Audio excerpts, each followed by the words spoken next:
আজ আমাদের ছোট্ট রীতি দেখতে দেখতে 2 বছরের কোঠায়। আজকের দিনই 2 বছর আগে ঠিক ও এই পৃথিবীতে এসেছিল। হ্যাঁ, আজ ওর জন্মদিন। ছোট্ট ছোট্ট আঙুলগুলো আজ যথেষ্ট বড় হয়েছে। ছোট্ট ছোট্ট পাগুলো, যা আগে মাটির উপরে সবসময় খেলতো, এখন মাটিতে পা দিয়ে হাঁটাচলা করে।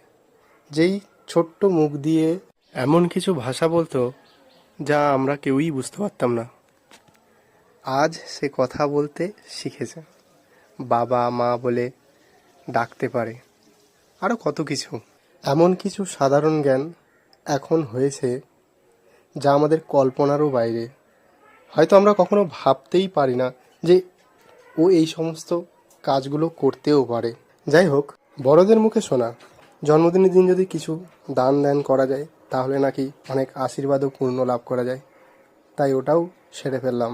সাথে বড় মার কাছে রীতির দীর্ঘায়ু কামনার জন্য পুজো দেওয়াটাও সেরে ফেললাম। আমরা সকলেই অনেক আশীর্বাদ করি আমাদের রীতি যেন অনেক বড় হয়, সুস্থ ও স্বাভাবিক থাকে। আপনারাও ওর দীর্ঘায়ু কামনা করুন, সে যেন সুস্থ থাকে এবং যেন জীবনে অনেক কিছুই সাফল্য অর্জন করতে পারে।